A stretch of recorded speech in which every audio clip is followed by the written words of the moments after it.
Good morning, everyone, and welcome to the September 15th, 2022 meeting of the West Sacramento Area Flood Control Agency. We are meeting this morning by live teleconference pursuant to Government Code Section 54-953 as amended by Assembly Bill 361 to reduce the spread of COVID-19 and all its variants. Members of the public have been invited to participate by meeting by live stream or by phone call, which information was listed on today's agenda. Will the meeting clerk please call the roll? Chair Ramos, Here. Vice Chair Alcala, Here. and please note that Director Ledesma is absent. Okay. Thank you very much. We'll go to our agenda, and the first item is presentation by the public on matters not on the agenda within the jurisdiction of the agency. Has there been any correspondence to that effect and or anyone online that wishes to speak at this point? There are no comments received from the public beforehand, and I invite anyone to speak now regarding any matters not on the agenda. Okay, hearing none, we'll move forward to item 1B, which is a report on our earlier closed session. Good morning, Chair Ramos. The board met in closed session on the two items listed on the closed session agenda and took no reportable action. Thank you. Item 1C, monthly year-to-date revenue and expenses. Good morning, board members and staff. I will be reporting out on the revenue and expenditures for the month of July 2022. In our O&M Fund 870, the beginning balance was $3.58 million. There was no revenue. Expenditures totaled $3,000, making the ending position at $3.57 million. In our CIP Fund 871, the beginning balance was approximately $6 million. There was no revenue. Expenditures totaled $51,000, making the ending position to be at $5.96 million. At the end of the month, the combined cash position was at $9.56 million.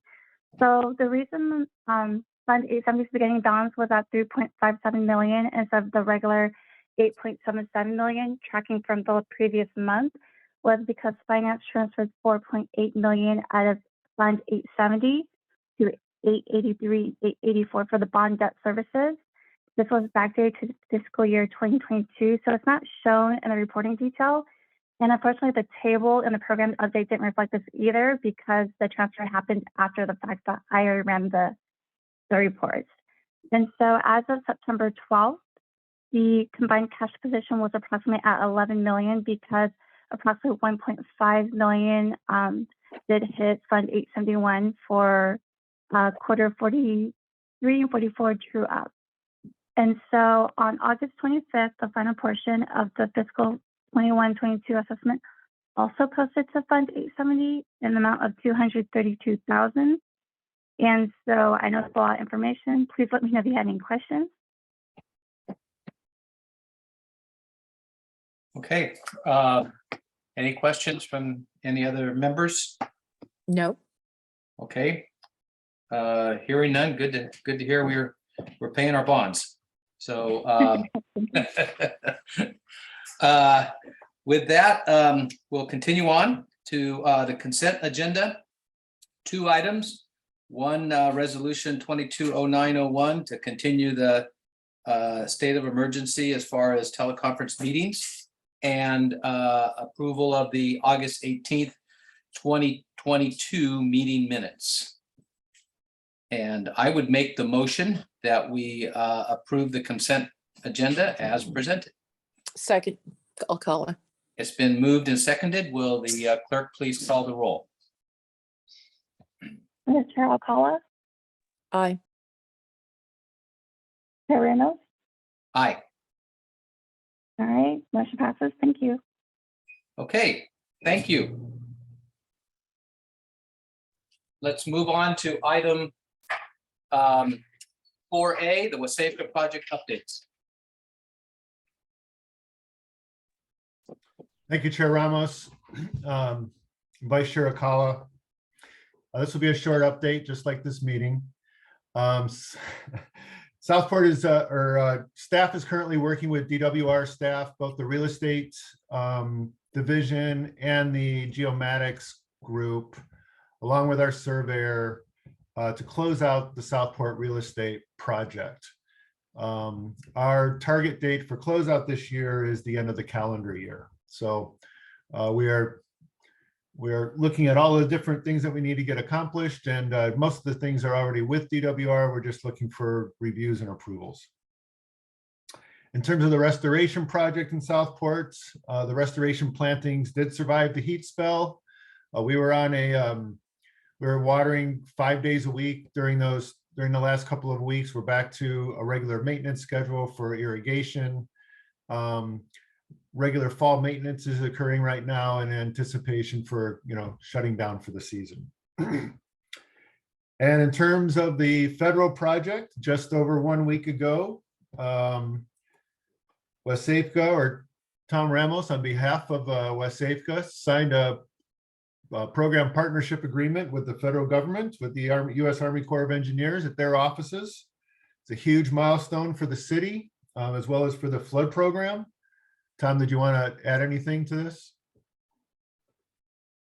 No, other than, a long time coming. And I just gotta commend staff for staying on top of this. And, we've been prepared for quite a while, and having to, go through both the state, Central Valley Board, and then also through the Corps' program. It took a while, but it's there now. We do have funding to start projects now and into next year. And this is the start of the real deal. So looking forward to working with the Corps. I know you guys have a lot of experience from watching how SAFCA has worked with them. So hopefully we can keep this thing going and meet our goals of the 200-year flood protection. Greg, you want to add anything? The only thing I'll add is, as I think both you and Paul mentioned, now the Corps has access to funds to move the project forward. Now that the PPA is executed, just for situational awareness, they now have access to FY22 funds, and the end of the federal fiscal year is the end of this month. So they now have access to the 25 million roughly that was appropriated, plus the work plan funds from 22. So they'll start tapping into those funds now. And then on the horizon in the FY23 appropriations, where the project is slated to get another roughly $80 million. So the Corps will have more than enough funds over the course of the next fiscal year than they can actually use. So everybody's looking pretty flush as far as moving the project forward. So now we're looking at the planning phases for what the Corps is going to request in FY24 fiscal year. Okay, so we need to start expending some of those funds so we get funded in the years ahead of 2023. So very good. Okay, Paul, anything else? Continue. Oh, excuse me. I have a Martha. quick question. Oh, go ahead. Paul, how are those, let me put my hand down on the board. Here we go, lower hand. So how are those funds allocated? I mean, are they done every 2 years, every 4 years? How do we get that funding? I'm just. The funds are allocated annually through the federal appropriations bill process. So, Okay. And then sometimes there's additional funds that are allocated in the work plan, which is what happened last year. I think it was roughly 18 million, roughly, in the appropriations bill, and then about 7 million, a little over 7 million in the 22 work plan. So there's your 25 million for FY22. And at this point, there's 80 million in the proposed in the 23 appropriations bill, and we won't know anything about a work plan until that bill's completed. Okay, thank you, Greg. Okay, Paul, continue on. Yeah, just one last thing I want to bring to the board's attention.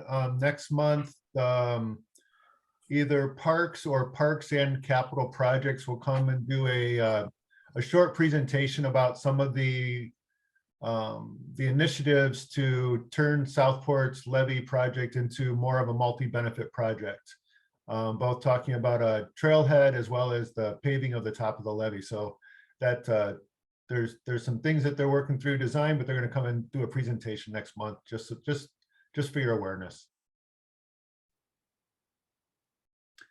And that's all. That's my report for this week. Okay, thank you very much. Apologize for the leaf blower outside my window here, but if you heard it. We'll move on to item 4B, director comments. Any comments from the board? No. I don't have anything either, so we'll move on to item 4C, which is adjournment. Thank you, guys, and we'll see you all next month. Bye, everyone. Thank you. Bye-bye. Thank you. Bye.